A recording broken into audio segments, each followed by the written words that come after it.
Assalamualaikum warahmatullahi wabarakatuh. Bismillahirrahmanirrahim. Alhamdulillahirabbil alamin. Sallallahu ala sayyidina Muhammadin wa ala alihi wa sahbihi ajma'in. Amma ba'du. Allahumma rabbi shrah li sadri wa yassir li amri wa hlul 'uqdatam min lisani yafqahu qawli. Allahumma rabbi zidna ilman warzuqna fahma bi rahmatika ya arhamar rahimin. Jemaah maghrib yang dirahmati Allah subhanahu wa ta'ala, sembari berniat-niat i'tikaf, kita lanjutkan kajian fikih taharah tentang wudu. Alhamdulillah, pembahasan tentang rukun wudu sudah selesai kita bahas. Untuk malam ini kita lanjutkan tentang sunnah wudu. Makna sunnah wudu artinya amalan yang disunnahkan untuk dilakukan ketika berwudu. Qala al-musannif rahimahullah, sunanul wudu, sunnah wudu wa hiya katsiratun, sunnah wudu sangat banyak. Wa yundabu fi'luha, dan disunnahkan melakukannya. Wa yuthabu fa'iluha, dan diberikan pahala bagi yang melakukannya. Wa la yu'aqabu tarikuha, dan tidak dihukum, tidak diiqab bagi orang yang meninggalkannya karena sunnah. Wa yasihul wudu, dan sah wudu idza tarakahal muslim atau taraka ba'dhuha. Sah wudu walaupun seseorang yang berwudu tidak melakukan. Ketika berwudu tidak meninggalkan yang sunnah ini, hukum wudu tetap sah. Walakin fi'luha afdal wa akmal, tetapi melakukan yang sunnah ini lebih afdal dan lebih sempurna bagi wudu kita. Wa ahammuha, jadi sunnah wudu sebenarnya banyak, tapi beliau menyebutkan yang sunnah yang penting saja di sini. Wa ahammuha, dan yang terpenting dari beberapa sunnah itu, yang pertama at-tasmiyatu fi awwalih, yaitu membaca bismillah di awal wudu. Nah, ketika berwudu di awal wudu baca bismillahirrahmanirrahim. At-tasmiyatu mustahabbatun fil wudu wa jami'il ibadat wa ghairaha min al-af'al. Membaca bismillah sunnah baik di wudu dan di seluruh ibadat dan seluruh amalan apapun. Semua amalan yang kita lakukan, perbuatan yang kita lakukan disunnahkan untuk memulai dengan bismillah. Terutama ketika makan. Disebutkan dalam sebagai riwayat syaitan karin namanya. Syaitan karin artinya syaitan yang bareng kita terus. Kadang-kadang mereka itu sempat bertemu dengan syaitan yang karin orang lain. Jadi syaitan ini satunya gemuk, Masya Allah, tabarakallah. Satu lagi syaitan kurus. Akhirnya mereka ngobrol berdua ini syaitan. Kamu ini kenapa kok kurus sekali? Kalau gemuk, tanya lu, kamu kok gemuk kali kelihatannya. Kenapa? Jawaban syaitan ini, oh alhamdulillah katanya. Enggak tahu dia ucapin alhamdulillah atau enggak ya. Allah. Kata dia, gimana enggak gemuk? Dia makan, saya makan. Kalau dia makan, saya ikut makan. Dia minum, saya ikut minum. Malahan kata syaitan yang gemuk ini, sampai dia datengin istrinya, saya juga ikut. Oh. Kenapa? Karena setiap kali dia melakukan makan, minum, sampai mendatangi istrinya, tidak mengucapkan bismillah. Nah, artinya semua amalan yang kita lakukan jika tidak dimulai dengan bismillah, maka syaitan bakal ngikut. Kita makan, syaitan ikut makan. Makanya kadang-kadang kita makan sepiring enggak kenyang, ataupun kenyang tapi enggak berkah. Enggak berkah. Jadi nasi yang kita makan itu tidak mendorong kita untuk melakukan ibadah. Minuman, air yang kita minum tidak menarik kita untuk melakukan ibadat ke Allah Subhanahu wa ta'ala. Sehingga itulah namanya tidak berkah. Maksudnya kan kalau kita masuk dulu kan enggak selesai masuk baca bismillah juga. Iya,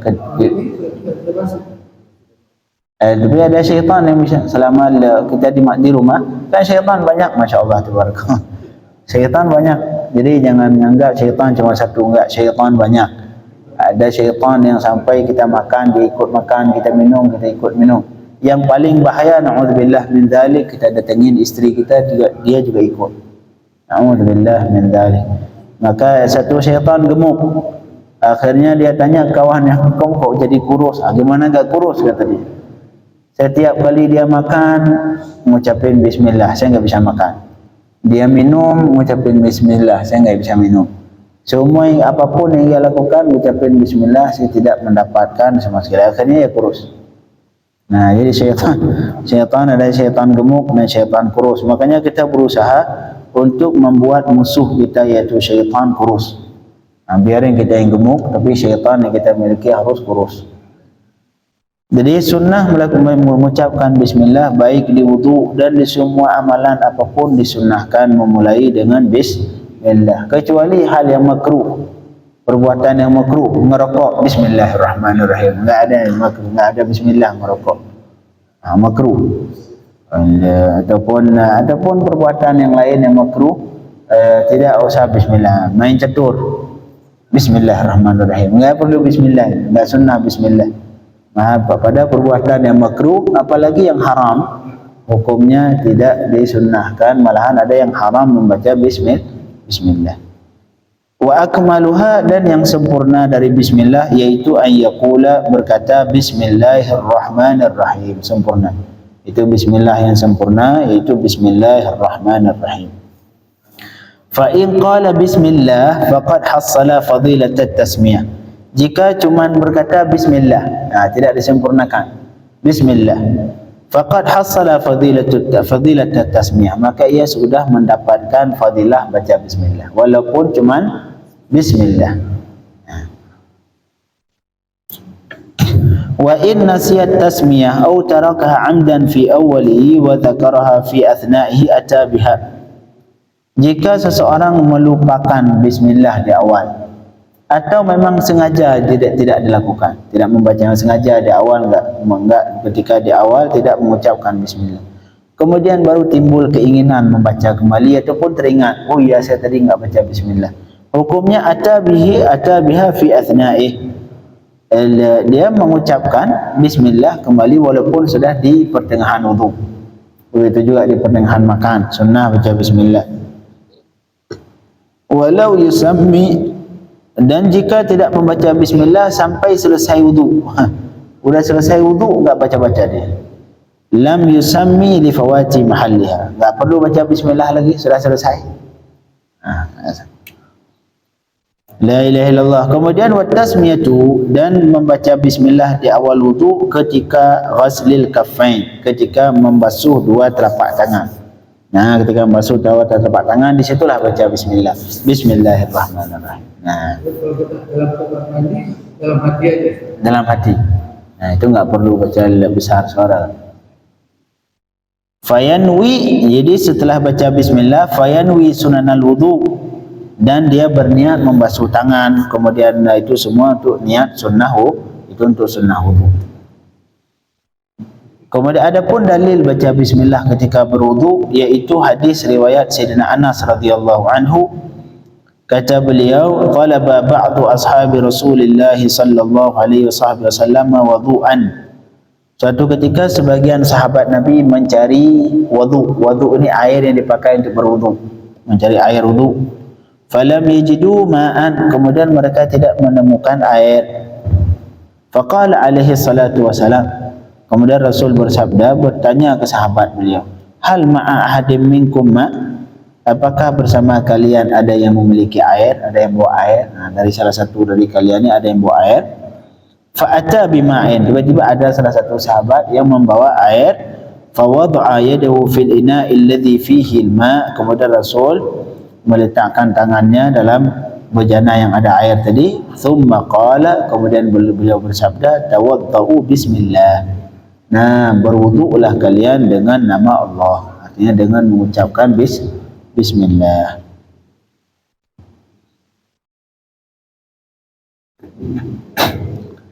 Subhanallah. Jadi setelah Rasul memasukkan tangan di air tadi, apa yang terjadi? Ini mukjizat Rasul sallallahu alaihi wasallam.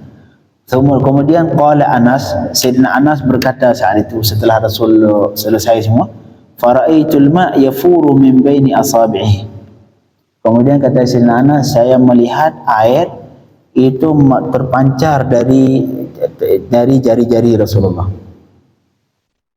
hatta tawaddau min man an akhirihim, sampai akhirnya semua sahabat Rasulullah bisa wudu dari air yang keluar dari tangan Rasul sallallahu alaihi wasallam. Disebutkan oleh ulama tarikh bahawa salah satu mukjizat Rasulullah yaitu keluar air dari jari jemari Rasulullah. Bahan kata ulama, di dunia ini air yang paling afdal itulah air yang keluar dari jemari Rasulullah. Ini mukjizat. Di kisah yang lain, pernah sahabat Rasulullah haus. Nah, kejadian seperti ini juga, haus, akhirnya keluar air dari jemari Rasulullah sampai semuanya kenyang. Semuanya puas dengan meminum air dari tangan Rasul sallallahu alaihi wasallam. Tidak ada satupun manusia zaman sekarang secanggih apapun bisa mengeluarkan air dari tangan. Tidak ada. Rasul sallallahu alaihi wasallam seperti di kisah ini sampai akhirnya dasarnya enggak ada air sahabat. Enggak ada cuman ada air sedikit dari yang dipegang sama Rasulullah. Tapi kemudian dari jemari Rasulullah keluar air cukup untuk dipakai berwudu oleh semua sahabat sallallahu alaihi wasallam. Kata sahabat, kata Sayyidina Anas, wa kanu nahwa min sab'in. Berapa orang sahabat yang berwudu saat itu memakai air yang keluar di tangan Rasulullah? Enggak tanggung. Sekitar 70 orang. Kira-kira kalau 70 orang, satu orang satu gayung aja. 70 orang minimal untuk berwudu 2 liter lah. Minimal berwudu cukup 2 liter. Ini kalau 70 orang sekitar 150 liter. Sallallahu alaihi wasallam. Itu semua air keluar dari jemari Rasul sallallahu alaihi wasallam. Mukjizat. Mukjizat ini jangan diingkar. Oh, enggak mungkin. Na'udzubillah min dzalik, mengingkar mukjizat khawatir. Rasul sallallahu alaihi wasallam. Di kisah yang lain pernah roti, pernah juga roti. Rasul ada roti, ada undangan ke rumah salah satu sahabat, akhirnya disuguhkan roti lah. Dia suguhi roti, kata Rasul, panggil sahabat saya semua, masa saya makan mereka enggak makan. Mungkin kisahnya seperti saya sama santri lah. Saya diundang sama satu jamaah ke rumah beliau. Kemudian disuguhi roti sepetak roti, sahabat lu hidupnya sangat sederhana, dikasih sepetak roti yang cukup buat beliau aja Rasul. Akhirnya Rasul enggak tega makan sendiri, sedangkan sahabat murid-murid beliau dalam keadaan enggak makan. Akhirnya kata Rasul, tolong panggilkan sahabat saya semua ke sini. Bingunglah yang punya rumah. Yang punya rumah bingung, takut deh, ini bagaimana Rasulullah manggil semua, sedangkan saya ini cuman roti yang saya punya cuma sekian. Akhirnya masuk, dipanggil semua ahli suffah. Ahli suffah itu santri Rasulullah di samping Masjid Madinah, seperti rumah tahfidz lah. Mereka itu enggak kemana-mana seperti Abu Hurairah, Abu Mas'ud dan kawan-kawannya. Mereka itulah santri Rasulullah, diajak ke rumah salah satu sahabat yang undang Rasulullah. Akhirnya apa yang terjadi? Semua masuk, makan, silakan makan, cukup semuanya. Semuanya cukup. Di riwayat yang lain susu juga sama, susu. Akhirnya Rasul baca doa, didoain semoga berkah susu yang ada itu. Akhirnya semua cukup minum dari susu, dan subhanallah, selesai minum semua masih ada sisa, cukup buat yang punya rumah bisa dibagi ke tetangga. Sallallahu alaihi wasallam. Itulah namanya keberkahan. Yang sekarang sudah masuk maulidnya Rasulullah sallallahu alaihi wasallam, berbanyaklah berselawat ke Rasulullah sallallahu alaihi wasallam. Jadi kisahnya ini yang kisah berwudu, akhirnya sekitar 70 sahabat itu berwudu semuanya dari air yang keluar dari jemari Rasul sallallahu alaihi wasallam.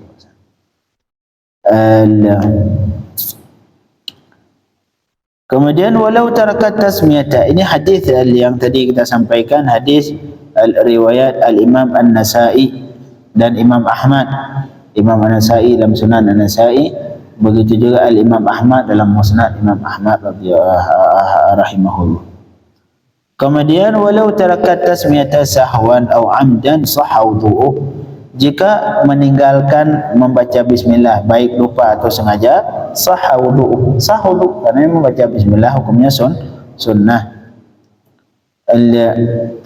Sah wudunya sesuai dengan hadis riwayat Sayyidina Abu Hurairah radhiyallahu anhu, anna an-nabiy sallallahu alaihi wasallam qala, sesungguh Nabi sallallahu alaihi wasallam bersabda, man tawaddaa wa lam yadhkur ismallah alaihi kana tahuran lima marra alaihi al-ma. Siapa saja yang berwudu dan tidak menyebutkan nama Allah, kana tahuran lima marra alaihi al-ma, maka air itu juga menyucikan bagi dia, kana tahuran lima marra alaihi al-ma, maka suci bagi apa yang dilewati oleh air. Anggota yang lewat air wudu itu suci. Mana suci? Artinya air itu bisa menyucikan dari dosa yang kecil. Nah, air wudu yang kita berwudu itu, setiap tetesan air yang kita pakai berwudu bisa menggugurkan dosa kecil. Nah, itu yang pertama, sunnah membaca bismillah di awal, yaitu ketika membasuh dua telapak tangan. Yang kedua, sunnah wudu ghuslul kaffain, yaitu membasuh dua telapak tangan. Nah, yang pertama, yusannu ghuslul kaffaini thalathan qabla idkhalihima al-ina. Disunnahkan membasuh dua telapak tangan 3 kali sebelum memasukkannya ke bejana. Sebelum, walaupun bejana banyak nih di bak, kadang-kadang kan kita berwuduk di bak. Nah, itu sunnah juga di luar bak cuci 3 kali, itu sunnah. Masuk kalau pakai keran di mana saja, sunnah membasuh 3 kali.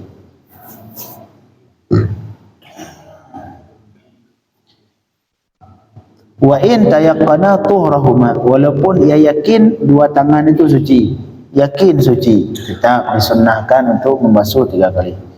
Fa in lam yatayaqqan tuhrahuma, maka jika belum yakin sucinya, dia enggak yakin ya dua tangannya suci, fayukrahu ghamsuhuma fil ina qabla ghaslihima thalathan, maka makruh menyelamkan dua tangan ke air, ke bejana sebelum dibasuh 3 kali. Makruh. Misalkan kita baru bangun, mungkin tangan kita megang najis ketika tidur, itu pas bangun usahakan cuci tangan dulu 3 kali sebelum memasukkan tangan ke bak untuk berwudu. Tapi bak ini maksudnya bak besar ya. Kalau bak kecil, kita masukkan air ke tempat itu, kita wudu langsung ke situ. Kalau tidak sampai 2 kulah, nanti airnya jadi musta'mal. Air musta'mal. La ilaha illallah. Kata Rasul, sabda Rasulullah sallallahu alaihi wasallam, "Idza staiqadha ahadukum min nawmihi fala yaghmis yadahu fil ina hatta yaghsilaha thalathan." Apabila salah seorang dari kalian bangun dari tidurnya, maka tidak memasukkan tangannya ke bejana hatta yaghsilaha thalathan, sampai ia membasuh tangannya 3 kali.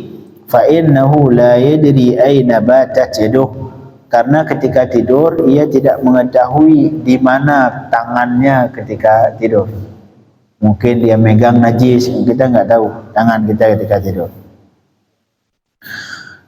Kemudian wa ghuslul kaffain sunnatun fil wudu, membasuh dua tangan, dua telapak tangan sunnah ke dalam berwudu. Ada dalilnya hadis Sayyidina Abdullah bin Zaid radhiyallahu anhu, waqad su'ila an wudu'in nabi, dan beliau pernah, Sayyidina Abdullah bin Zaid ditanyakan tentang kaifiat wudu Rasulullah. Fada'a bitaurin mimma, kemudian beliau meminta untuk dibawakan taur. Taur ini artinya satu bejana yang terbuat dari tembaga. Jadi beliau meminta satu ember air. Fatawadda'a lahum, kemudian beliau berwudu, mempraktekkan wudu.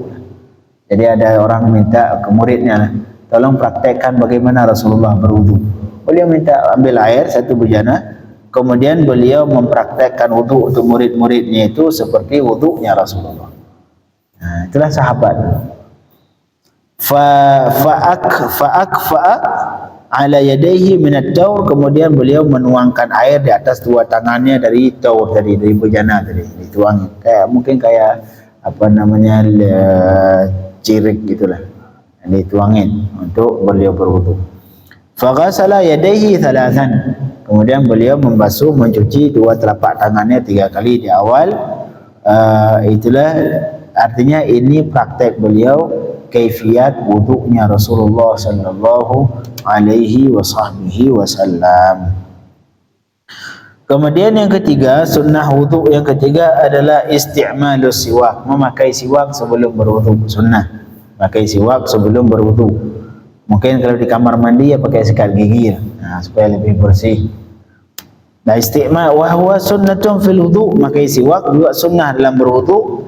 Ada sesuai dengan hadis, dalilnya hadis riwayat Sayyidina Abu Hurairah radhiyallahu anhu, anna an-nabiy sallallahu alaihi wasallam qala, sesungguh Nabi sallallahu alaihi wasallam bersabda, laula an asyqa ala ummati la amartuhum bisiwaki 'inda kulli salah. Kalau tidak memberatkan terhadap umatku, kalau tidak aku merasa berat terhadap umatku, la amartuhum bisiwak, sungguh saya wajibkan pakai siwak setiap salat. Artinya kita sekarang kenapa enggak diwajibkan siwak? Ini karena rahmat Rasulullah, karena sayangnya Rasulullah ke umat. Kata Rasul, kalau tidak memberatkan terhadap umatku, sungguh aku wajibkan siwak setiap salat. Artinya ini tekanan untuk bersiwak ini sangat berat, sangat kuat, sehingga Rasulullah kalau tidak berat, sebenarnya kalau tidak memberatkan terhadap umat, beliau bakal mewajibkan. Itu untuk salat. Untuk wudu, wa fi riwayatil, dalam riwayat yang lain, ma'a kulli wudu. Ada dua riwayat hadis ini. Sebagai riwayat di setiap salat, ada sebagai riwayat yang lain di setiap wudu. Kalau tidak aku merasa berat, tidak memberatkan terhadap umatku, kata Rasul, sungguh aku wajibkan untuk siwak, aku wajibkan siwak di setiap kali berwudu. Nah, ini dalil tentang sunnah makai siwak sebelum berwudu. Nah, insyaallah untuk yang keempat kelima besok kita lanjutkan. Allahumma faqihna fid din wa 'allimna at-ta'wil waftah 'alaina waftah al-'arifin. Sallallahu alaihi sayyidina Muhammadin wa alihi wa sahbihi wasallam. Walhamdulillahi rabbil alamin.